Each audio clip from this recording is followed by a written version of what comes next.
September 1st not having the meeting that day, of course we all know it's Labor Day, but I thought the real reason you were not going to have a meeting because that's the first day of dove season. And instead of being at the lake, aren't you going dove hunting? Come on. But talking about dove season, it reminds me of it. Have you all ever heard there's a story about the lady who was driving down the road and she got pulled over by one of the local sheriff deputies, and as he walked up to the window, the lady, she had mentioned to him, said, "Well, officer, I just want to let you know that I have my shotgun. It's laying in the back seat of the car." And he said, "Oh, well, thank you for telling me, ma'am." And she said, "Wait, don't interrupt. I also have my personal handgun right here on my hip." I said, "Well, ma'am, thank you so much for telling me that." I said, "What? Don't interrupt. And just in case, I have my other one right here strapped to my leg." And he said, "Ma'am, what are you so afraid of?" And she said, "Absolutely nothing." So, it's good to be here in Longview. As Mike mentioned earlier, Glenn Hegar, I'm the Controller of Public Accounts. Some people say, well, I thought I've heard it say Comptroller of Public Accounts, which is a controller, comptroller. Actually, believe it or not, I usually say controller because that's the actual proper pronunciation, even though it's spelled C-O-M-P, so it looks comptroller. Now, if anyone had seen my TV ads back during the election last year, I said comptroller. The reason I said comp is because I figured if you looked at it as an Aggie, you would assume the reason I didn't say it properly is because I was an Aggie. But I figured when you saw it in front of you, I'll say it. But my favorite version is my son. I have a 10-year-old daughter. My wife and I have a 10-year-old daughter. We have a 7-year-old daughter and a 7-year-old son. And our favorite pronunciation, and we were laughing about this at dinner last night because my oldest daughter, Claire, was asking, "Daddy, where are you going this week?" And so I'm going to Longview, and I'm going back to Austin. I'm traveling a few different places, got a lot of meetings in Austin. And somehow she said, "Jonah," she said, "say comptroller for us." And they said, the girls usually say comptroller, and my son, he says he has a hard time rolling that, so he says comptroller. And so anyway, it's a cute little saying in our household. I'll tell you a little background on what is the Controller of Public Accounts here in Texas. Controller of Public Accounts, I'm the 33rd Controller of Public Accounts, going back all the way back to the provisional government of when Texas declared its independence from Mexico. So we had several during that time period. We had several prior to the United States entering into the Union, leaving the Union, obviously going back into the Union. So it makes 33 overall. A lot of people ask me, say, "Glenn, what is the one thing you want to accomplish?" One of the main things I want to accomplish first and foremost is not to repeat the mistake of one of my predecessors. And so, well, what was that mistake? His last name was Love. And actually what happened is he got shot and killed in office. He fired somebody. They didn't like being fired.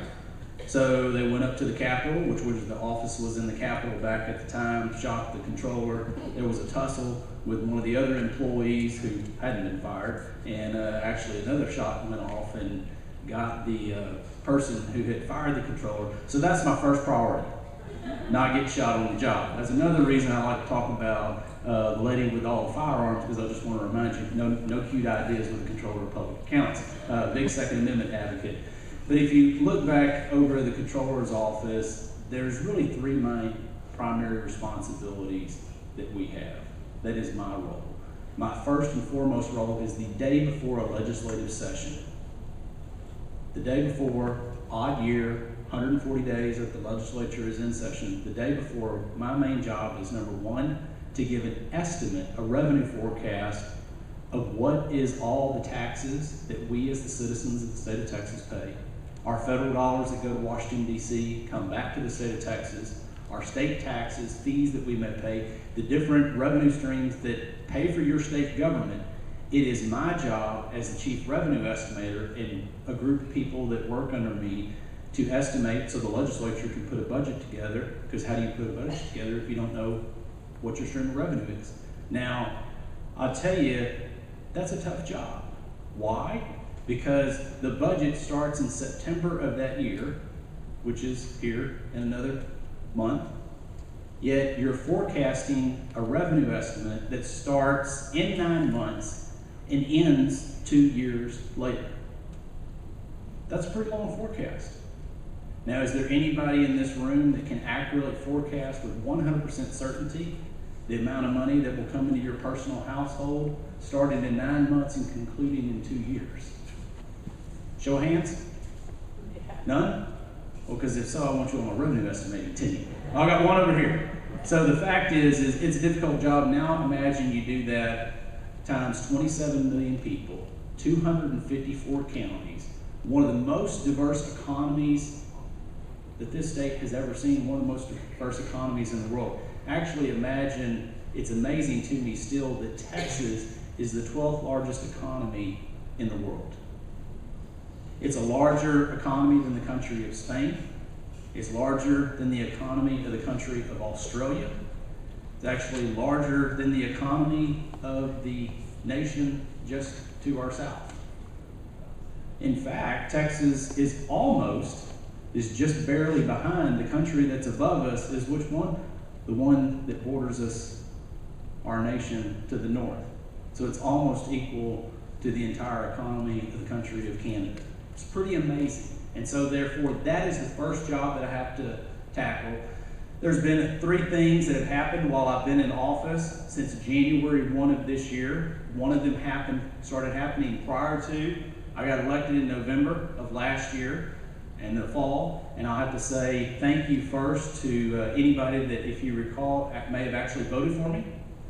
And the reason I'll say thank you is because back in the Republican primary, when there were 4 of us in the Republican primary, on election night, out of 254 counties, 1.23 million people that voted, when we finally went to bed at probably 3 o'clock in the morning, all the counties had totaled except for a few, and I was 76 votes short of winning outright. I had 49.99999%. 76 votes. Well, that's about this room. 2 weeks later, when the Republican Party canvassed all 254 counties, ended up having 50% plus 42 votes. Now, I might be an Aggie. I'm the chief accountant for the state of Texas. Counting, you need 50% plus 1. So if there's 42 voters in here, thank you for Longview Tea Party for putting me over the top. I appreciate that very much so. And I tell people that because elections do have consequences, we always hear. Every vote does count. My election was not the closest in that election cycle. Actually, one of the counties that I used to represent in the state Senate, I served in the state legislature. Brian Hughes and I entered in the House of Representatives. I'd moved over to the Senate side before David Simpson had came in, and we worked all together on a variety of different issues over the years. But in my state Senate district that I represented at the time, there was a closer election. There were 2 gentlemen running for county judge, knew them both, known them for several years, served in that area. 2 people were running, and imagine this, they had a runoff. How does something like that happen? Now, I've said a couple of Aggie jokes. One said, no, was the election administrator an Aggie? Couldn't count. I mean, they actually tied. Can you imagine that? Being one of those 2 guys at night and thinking, you gotta know one more person. And when you look at that election roll and you see that mom or dad didn't vote for you, didn't vote at all, but you know, elections, every vote does matter. Now, in the controller's office, I'm primarily the chief revenue estimator. I'm also the chief finance treasury department. Your state treasury, imagine in 2 years, a $209 billion state budget. And I didn't stagger. I didn't stutter at all. Billion. Every single dollar, every single penny. And the reason I say dollar and penny, because every one of them is somebody's taxpayer dollars that were paid to your state government. Every single penny, my office is there to account for and to pay those dollars. Now, in fact, if the controller's office was a bank, we would be the 7th largest bank in Texas. We issue 12 million, and I remember the first time I told this to my kids, we issue 12 million warrants a year. And when I told my kids, being a 10, a 7, a 7, they went, You arrest people too? Warrants, actually another word for checks. So we issue 12 million payments. Actually, in fact, if you run the math and think about that, that's a whole lot of payments per minute. It's unbelievable. And so it's a very important operation to account for whose tax dollars? Your tax dollars. And then lastly, the third important constitutional task that I have of my constitutional responsibilities is I'm the tax collector. Now, I normally try to tell people when I'm standing by the exit that I'm the taxpayer, not when I'm standing in front of you. You know, you talked about your name, talked about biblical names. I don't know if y'all recall, taxpayers used to get stoned in the Old Testament. So even though I'm a little hedgy to tell people that, the reason I tell people that is a lot of times my predecessors didn't talk about being a tax collector. And what I've talked about in this office is even though we have about 20 plus divisions, actually 26 different divisions, from setting up contracts for us, of our government, that state government, local governments can go off of those contracts, to dealing with an issue that I was dealing with on the phone up here. We handle endangered species. I had a gentleman a couple years ago, he said, why don't we just call you treasurer? And I said, well, it's hard to fit in endangered species in that. And he goes, you would deal with what? Actually, my office is overseen because what happens, if something gets listed as a species and you can threaten an economy, as the 12th largest economy, it can be pretty severe. And what you've had over the course of the years is people from the environmental side submitting hundreds of pages and hundreds of pages of species that should be listed as endangered. And once they get listed without science, because how does it get listed? It's the best available science. What if there is no science? And sometimes it may get listed as threatened or endangered, and you can really harm the economy. That was something that was very important to my predecessor, Susan Combs. We've inherited that. What I've always said is the facts and the numbers are the facts and the numbers. And so what I've focused on, as I mentioned, those three core constitutional responsibilities that I am a tax collector. And why? Because we have to do the highest level of customer service. I grew up on a family farming operation. My grandfather was a Baptist preacher. A couple things I learned early in life is that if you don't do your job well, then you get fired. And in state government, it should be no different. I talk to my employees as I go around from office to office. I go around from division to division. I have yet to still meet every employee, but I'm working diligently to go and shake everybody's hand. And the reason being is because I want to make sure that everybody there understands customer service is the absolute highest thing you have to accomplish. You get paid with taxpayer dollars. When somebody calls in, you work for them. You answer their questions. You're polite. Doesn't matter how rude somebody may be. I'll tell you an experience that I had years ago in one of our businesses. We got a bunch of forms in the mail. I opened the forms and I couldn't figure out what form I was supposed to fill out. So I called the 1-800 hotline at the top of the phone number, and I asked my question. They said, oh, that's form P42 or whichever form it was. I said, thank you very much. I hung up the phone. I wrote down their name. So I'm always going to write somebody's name down just for reference in case I have to call them back. Looked through the forms. It had nothing to do with our business. So I called a second time. Guess what? I got a second person on the phone. So I asked them the same question. They said, no, that's not it. It's this one. I said, thank you very much. Looked through the forms after I hung up. I wrote down their name too. It had nothing to do with my business again. So I called 5 times, true story. Called 5 times, I got 5 different answers. Now guess which one of the 5 was correct? None. Several of my employees have asked me if I still have that list. Do you know why? Because which state agency was it that I called? And I got 5 different answers. It's called the Controller of Public Accounts. I've had several of my employees go, do you still have that list? Unfortunately, I do not. But the fact is if you don't know the answer, Ma'am, I don't know, but I'll get right back with you. Can I have your name? And so I tell people that I'm the taxpayer because maybe as someone who's elected, that may not be the best thing to be, but the fact is, that's the job that I have. And in my personal opinion, when we have places like Washington, D.C. that is scaling back on customer service with the IRS, we are improving customer service. Another thing that we're in charge of is transparency. Why is transparency important? Because it's your money. One of my predecessors, Susan Combs, again, one of her big push, and somebody had asked me the other day, said, Glenn, are you going to continue to work on transparency issues? I said, absolutely. And the reason being is in the 21st century, it's still amazing to me that there was a phone had sitting up here, got one in my pocket. I mean, this isn't even just a phone anymore. You should be able to look at how your state budget is being spent.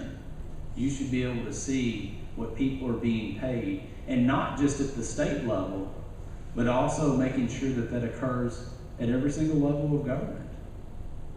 Because it's not how much is the debt here at one level, it's how much is on your shoulders from all levels. What is transparency? What is honesty? And I remember that reminds me, back when we had one of our very first candidate forum, we were sitting up there and we were asked the question, what is the one most important characteristic that somebody who is the controller of public accounts should have? And I happened to go fourth on that question. Everybody gave their answer, and I picked up the microphone and I said, it's one word called integrity. And I put my microphone down. It was kind of funny over the course of the campaign that I always saw from there on my opponents, they decided to use that same word too. You know, as a kid growing up on that family farm, I remember watching my dad and my grandfather several times that they would shake your hand and their word was their bond. Well, I learned as a 16-year-old kid when my family got sued frivolously, and it was frivolously, we ultimately won at the court level. And we went that far. Why? Because they said, well, I'll tell you what, if you just pay us this amount of money, we'll go away. Now, I'm not going to tell you what my grandfather said, because I don't want to burn your ears. It was not very polite. Yeah, it was not very polite. But I learned there that not everybody believes at that same standard. Talked about faith earlier. You know, we all struggle with that. In church yesterday, it was made, our sermon was a two-part series, and the second part yesterday, and it was called Overcoming the Giants. The giants are those things in our own lives that we're to overcome. What are they? And how do you overcome them? And a lot of it, of course, yesterday was talking about who? David and Goliath. Of the 5 principles yesterday, the first is looking to the past, because David had been in that position before. He was there with the bear. He was there with the lion. Goliath, been here before. Second one is pray. And as you go through those, and so I'm just like you, I'm an average person too. But I know that the fact is you have to have honesty, integrity, character. Because if you don't have those, and especially in the accounting, for your tax dollars, what do you have? Now, you have not a whole lot. And I want to go around, continue to go around the state of Texas to answer a question, did I come from Nacogdoches? Almost went through Nacogdoches. I'm going to Austin tonight, because that's where I'm center based out of, obviously, in your state government. I came from Katy, Texas. I don't know if anybody knows where Katy, Texas is. The state constitution, actually, there's a constitutional amendment on those little pink sheets y'all have. I think it's maybe number 3. It's some funky reading thing that says statewide elected officials don't have to reside at your state capital. What does that mean? Now, I've served in the legislature for 12 years. I've walked through the state capitol many times. There is an office that a state senator has that says controller above their office, but it's not my office. It used to be the controller's office, but it's not anymore. And the Constitution actually says that I shall be a resident of the state capitol. I have yet to find my apartment in the state capitol. The reason it was in the Constitution, because there was nothing else in Austin at the time, if you've seen the old pictures, but the Capitol. That was it. So they didn't know what else to say. They said, well, you got to be a resident of the Capitol, because that's really all that was there. Over time, it's been interpreted to be you have to be a resident of Travis County. Well, I don't know about you, but do you want to live in Travis County? Now, actually, I agreed to that, and I signed up for this job. Now, what the Constitution does say is I shall be a resident of Travis County, and I do reside there because I work out there most of the time. What the Constitution does not say is that my wife and my 3 children shall be a resident of the county. So my wife and 3 kids live back in Katy. There are no marital issues whatsoever. I have a happy wife. That means we have a happy life. We got 3 very blessed children. But that's where all of our family's at, and that's where we base out of. So I'm usually gone a couple of days a week, 3 nights a week, whatever be it, as I travel around the state. And regardless of whether they're in Austin or they're in Katy, when Glenn Hegar's on the road, he's on the road. But it's amazing that there was a lot of debate, actually in the House of Representatives over that issue, was should we have our statewide executive office holders continue to reside where your state government is based out of? Well, that's where they work, that's where they should be. And it was interesting hearing some of the debate, because part of it else was we elect these people from all over the state of Texas, and then we're going to move them all to Austin? Let them get back in the communities that they represent. One of the things I always enjoyed about being out of session or on the weekends was going back home to the people that I represented. And so, obviously, you decide. I know how I'm going to vote, but you decide however you want to. But it's an interesting discussion, is my point. You know, does Glenn Hegar need to be sitting in an office in the LBJ building on the first floor 5 days a week? Or should he be traveling around listening to what the people of the state of Texas have to say? Should he be going back home to where he grew up at, that small family farm in Hockley, Texas, and raising his kids somewhere out in Texas other than in the blue bubble that's in the middle of the state?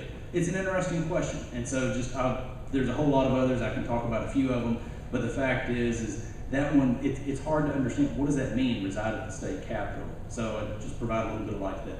But I'll stop there. Be happy to answer questions, take comments. I won't take complaints because we got a couple of legislators here. And I know they like to take complaints a lot. So when we get to complaint session, we'll bring them up here if y'all want to. No, I'm teasing. I used to say that as a state rep. Sorry, it's an old joke of mine I've been saying for a couple of years. No, I will take complaints. I'm happy to do it because that's, if you only hear good, guess what? I mean, I tell my staff all the time, if there's some issue, a major thing that we're trying to debate, figure out what is the direction, and I give them my answer and I say, well, what is your opinion? They go, well, I think that's right. I don't need yes men and women. I don't need people that just answer with the boss. I need people to give me their honest opinion and evaluation, because that's how you make a good decision. And I think if all of our elected officials would surround themselves with people that are more than just yes men and women, they'd be a lot better off. Now, sorry, I'm on a stage, feel like I'm on a pulpit, so I can give you part of my opinion. But with that, comments, questions, complaints? Yes, ma'am.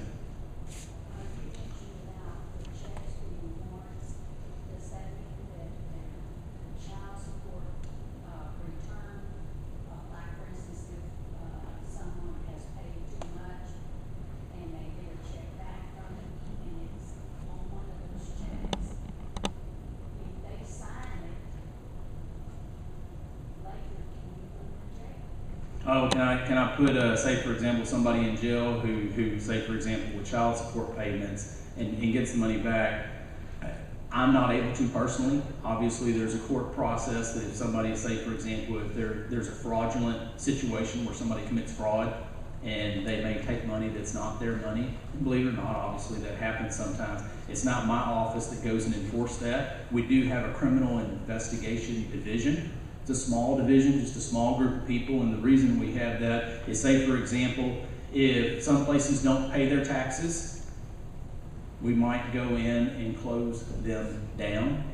We did that to a bar that was on 6th Street in Austin not too long ago. They had not paid their taxes, and my philosophy is, you don't pay a penny more than what you owe.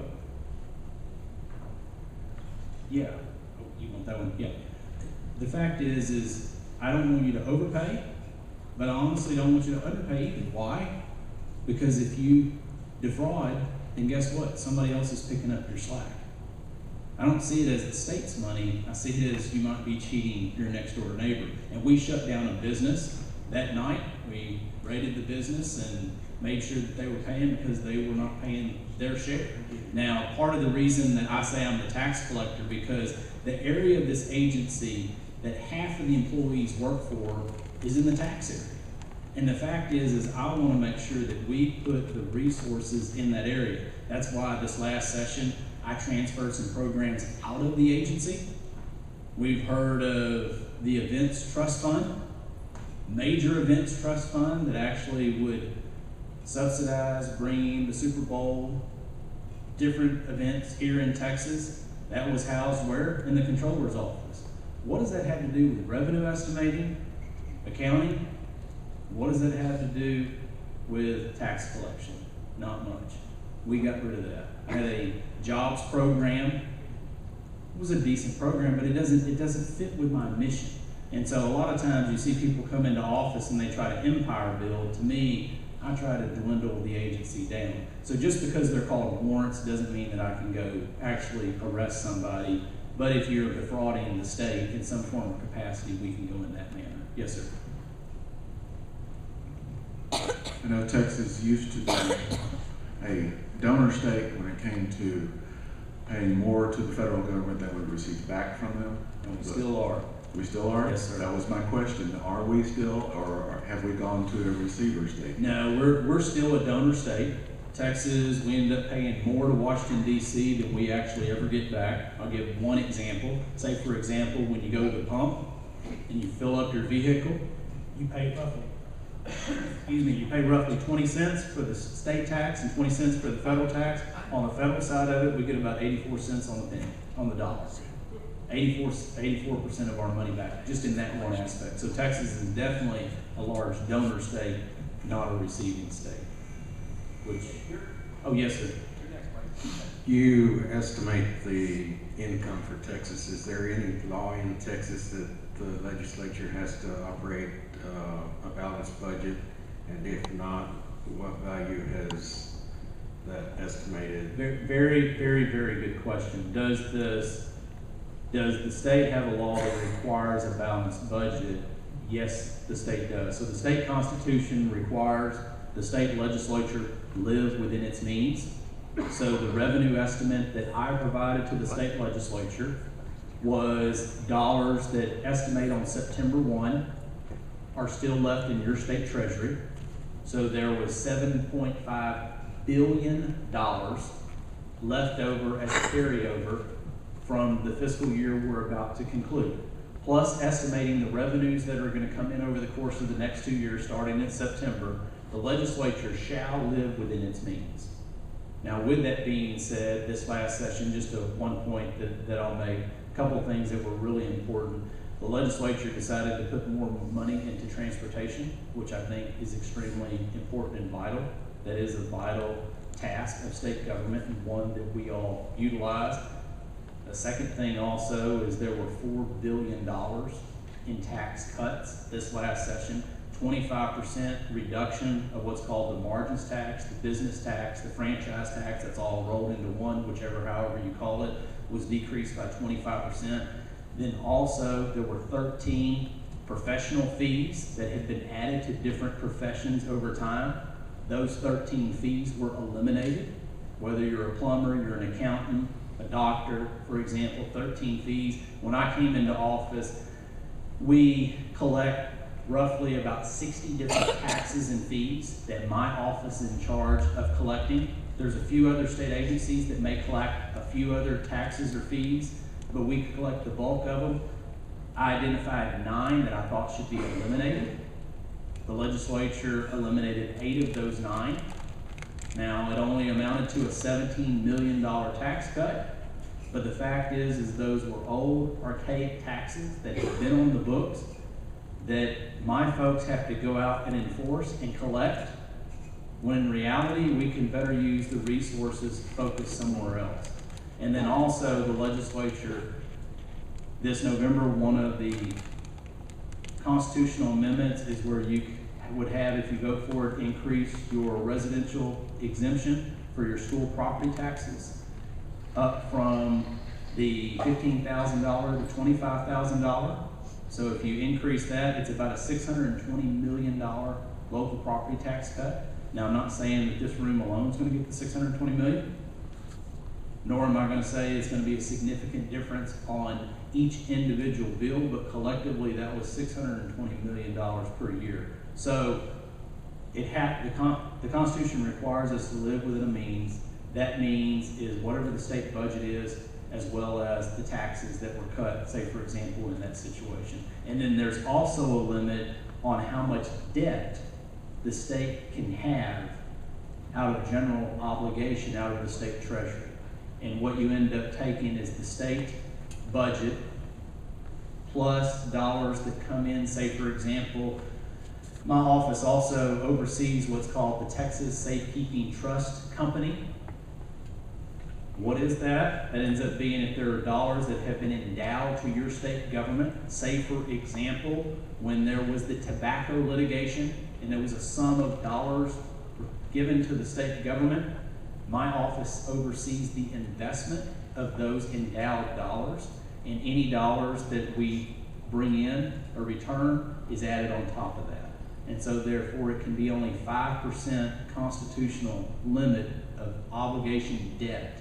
And actually where we sit at today, it's roughly about a debt that has been issued and then debt that has been allowed but has not been issued for a variety of reasons, and collectively that's 2.7% of your state budget.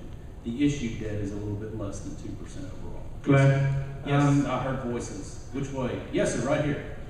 Just a question about tax collection. It Yes, goes sir. back about 6 years.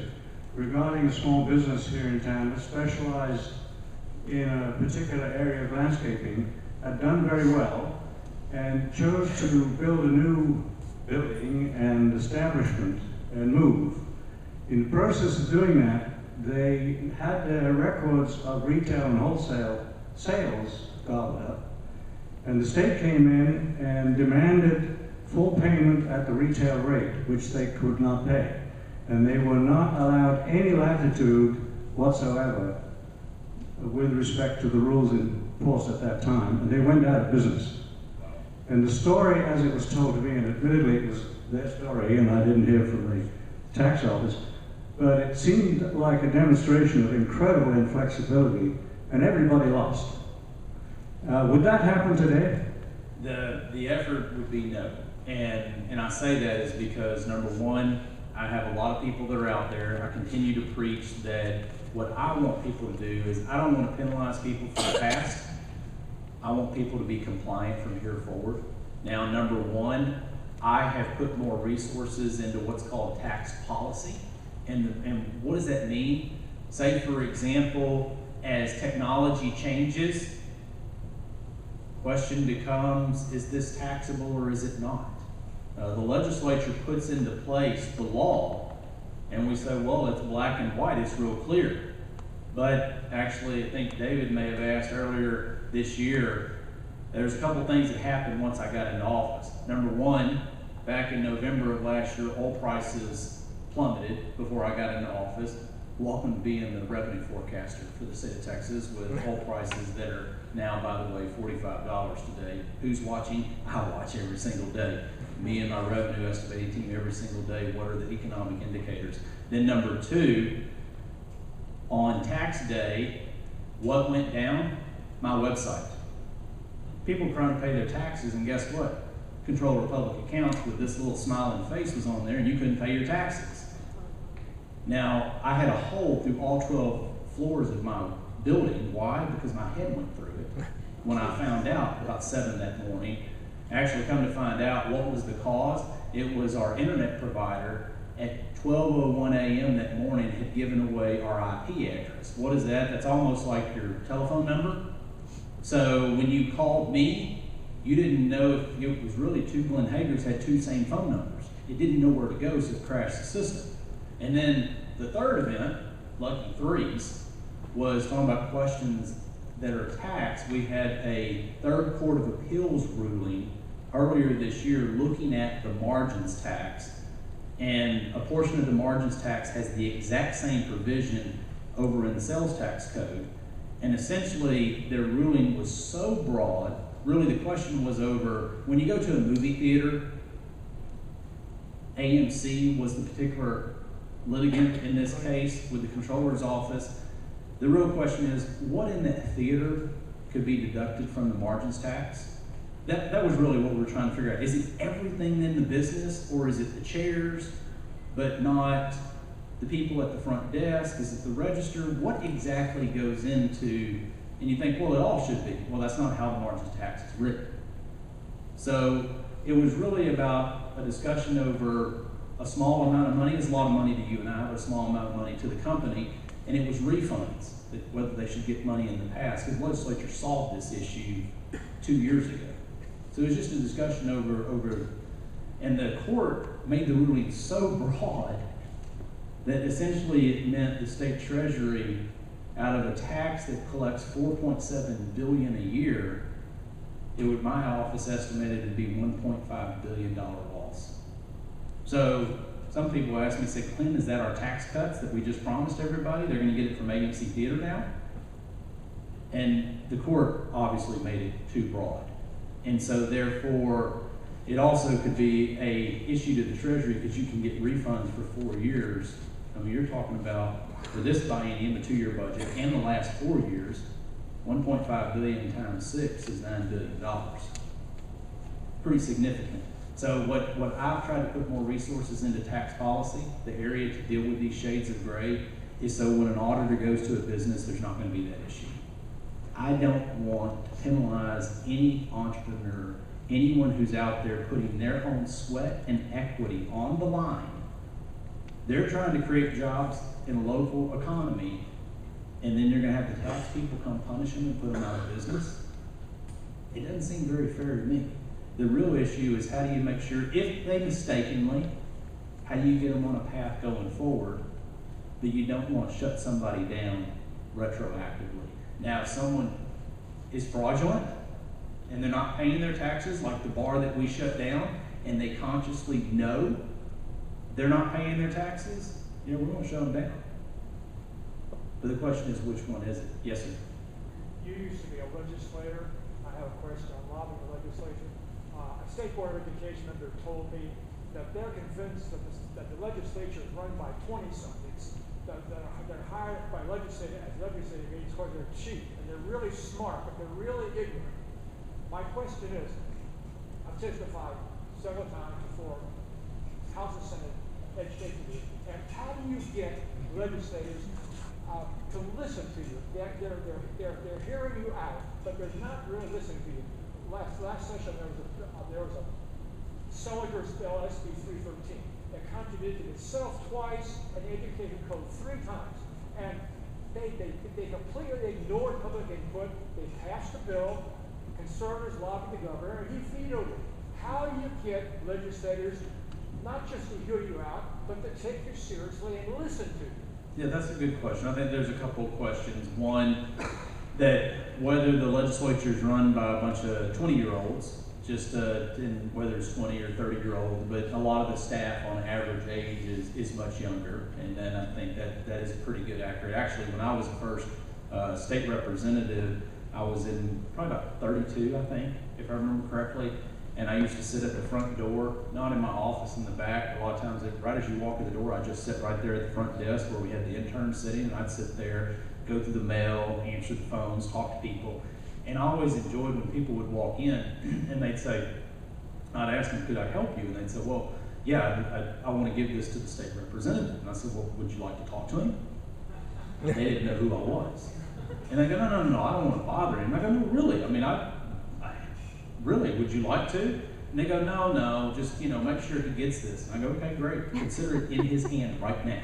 And they never got it. But the fact is not all legislators are that approachable. Some members, I remember one time in the state Senate, I had one of my former colleagues that told me that, hey, let me tell you a great way to get over to the Senate chamber, instead of walking through the extension, walking through the Capitol where you walk through people, because most of our offices are over in the extension, go straight to the elevator, take the elevator outside and walk outside, and you can avoid everybody. I thought, well, that's not why I'm here, to avoid everybody. So there's some legislators, kind of like anything in life, there's some people that probably don't want to listen. Most of them seem to like But I can't answer for each person. I'd say number one, the important thing is trying to visit with them personally, calling their offices. I think calling them is important if you see that they're going to be at an event. Like I said, I'm the tax collector and I'm up here. Well, I get to hear everything that y'all want to tell me before I get to the exit. And the fact is meeting them one-on-one, trying to visit with them. I know that's hard. I'm not saying it's easy. I'm saying that you ask a question, I'm trying to say that's the most direct way. Not all legislators will actually try to pour over all the facts and the information that they have.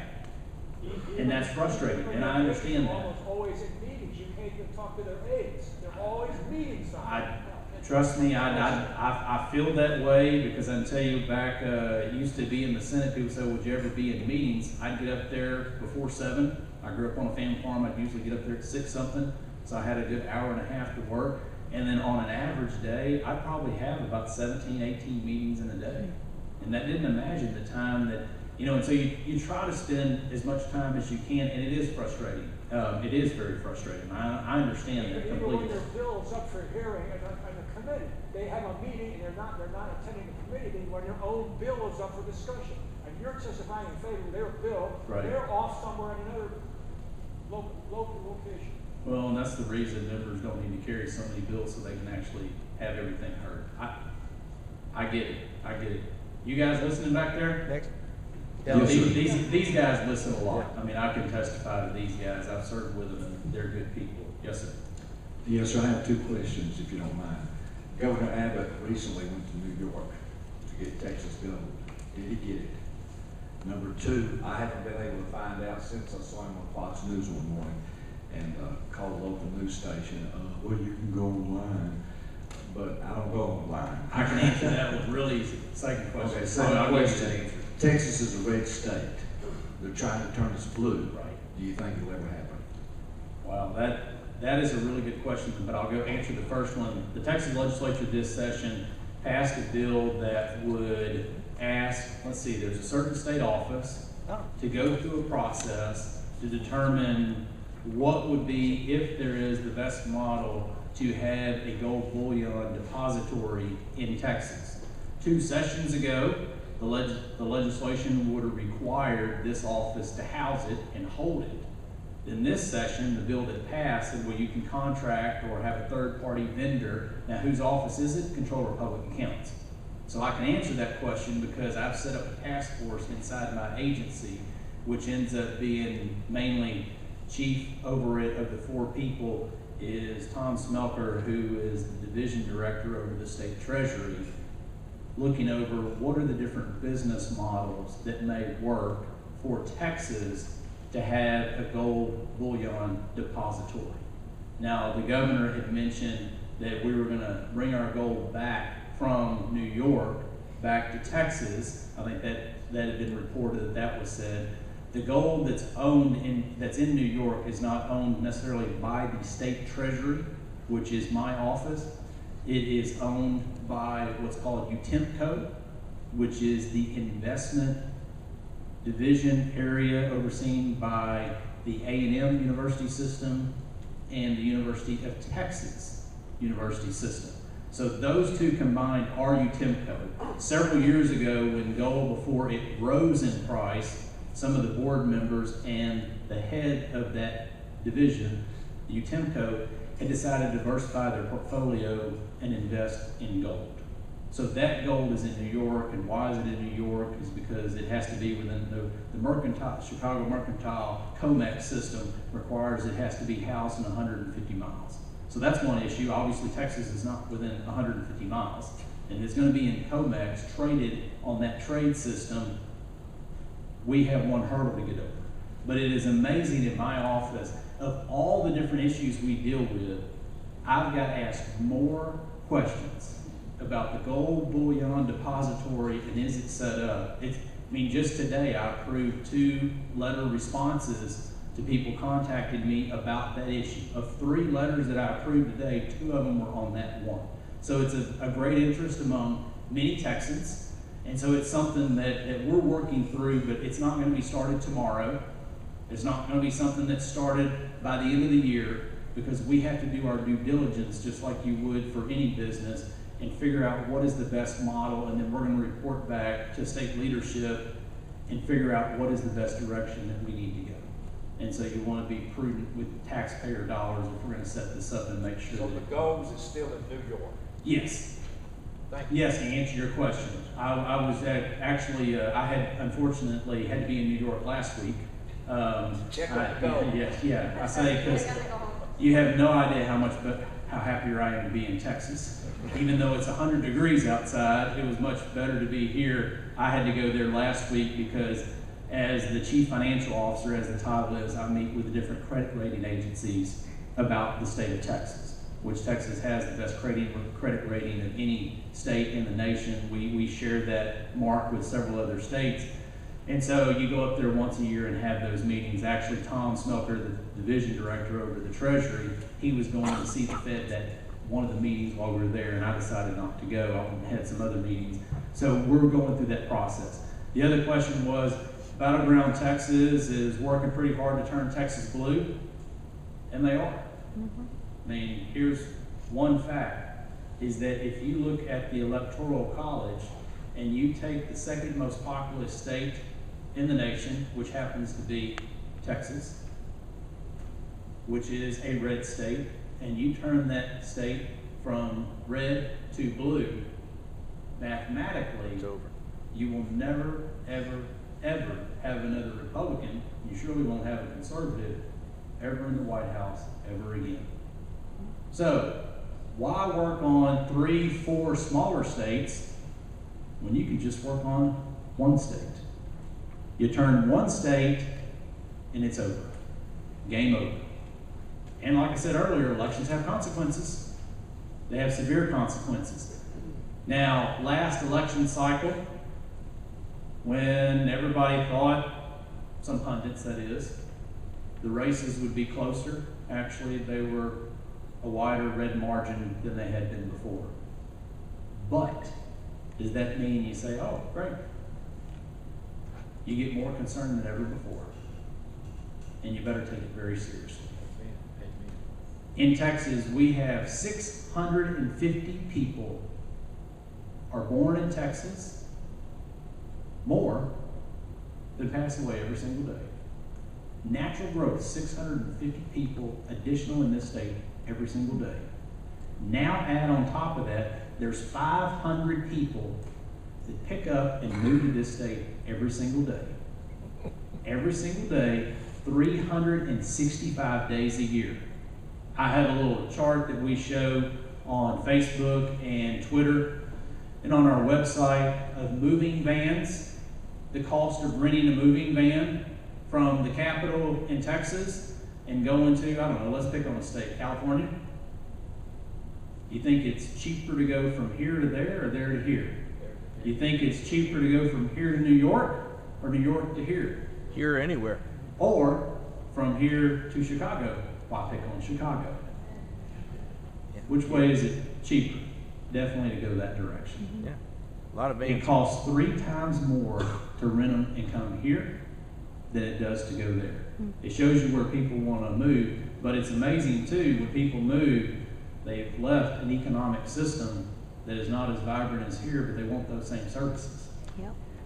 And so I think you have to be as vigilant and conscientious as ever. So I would not in any shape, form, or fashion say it can never happen.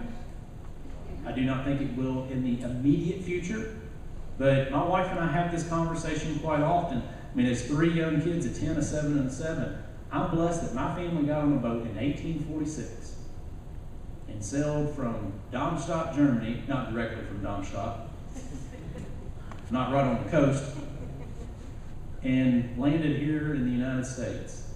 And I'm very blessed that I got to grow up on that family farm. I'm going to tell you, it taught me hard work, and I'm better because of it. But where are my 3 kids going to be? That's kind of what I'm looking at in the future. And I take it very seriously. Yes, sir. Here? Over here? Oh, I'm sorry. Yes, ma'am. Hi. I was wondering if your agency has any oversight over the school bonds. I especially have a question, one of them here, that I guess I'll save until afterwards since it's specific to a district. We do not directly have oversight over school bonds. One thing that my predecessor, Susan Combs, had definitely, and I got asked one of those questions by one of the credit rating agencies, whether I was going to continue what Susan had pushed, was transparency. And part of that is our local debt, and that's the reason that I also want to highlight not just local debt. Susan highlighted local debt on the county level, on the city level, the school district level, or any other type of local governmental entity. There are well over 4,000 local entities in Texas, and we need to make sure that that debt is transparent. What is the method that they're using debt? Are they using what's called capital appreciation bonds, which you only are supposed to take out for something that you're going to pay pretty quickly? Yet when they're taking long-term debt that takes a long time to pay off and buying things such as computers, and this phone in my pocket, I'd love for it to last a couple of years, but I doubt that it will. You don't take out debt to buy cell phones. You don't take out debt to buy computers. You don't take out debt to buy things that are going to turn over pretty quickly, and that's been a major issue. But I also want to make sure that we talk about the state of Texas too. Because even though we have less than the 5% I mentioned, it's significant. And we need to make sure that it's open and transparent. So we don't directly oversee them, to answer your question, but we also make sure that that information is extremely readily available through our website, social media, and all the different modes of communication that people utilize today. I have a question for you. I work for the state comptrollers. Yes, sir. And went to work for them back in the 1770s. Ooh, 1770. Wow. That's a long time back there, wasn't it? You're out there in the anyway, days. yeah, 19. You work for all 30. Yeah. Yes, And so anyway, back then, there was a state treasurer. Yes, sir. And do you know what his name was? How about Jesse James? Oh yeah, Jesse James, yes sir. Okay. And I was there too when they went, and the lady that was got elected after Jesse James left, she went ahead and got elected based on the fact that she was going to turn her agency over to the comptroller. Yes, sir. And which is what happened and everything. So anyway, it was something that just a little history for you Texans. Also, you may not remember, of course you wouldn't, back in the late 1880s, that the Texas Treasury was there in Austin was robbed.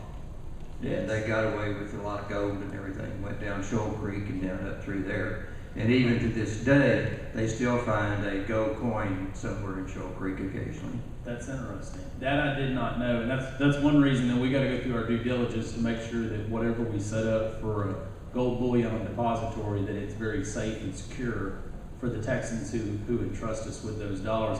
It is one of the employees that works for the Comptroller's office actually has written a book about the Comptroller's office and each individual one, and it was a very fascinating read because I can tell you, not all of them I would have voted for at all. I mean, one got shot, one actually decided to resign. Why? He just decided instead he'd take your money and put it in his own bank account. Now I get a paycheck, but it's a paycheck. That's the only state money that I take. And it's amazing that he decided he could embezzle state dollars. So there's a few that were pretty colorful over those times, and it is very interesting. Even one state controller, I guess at that time they thought that the job was whatever they thought about it, had decided to run for state representative instead.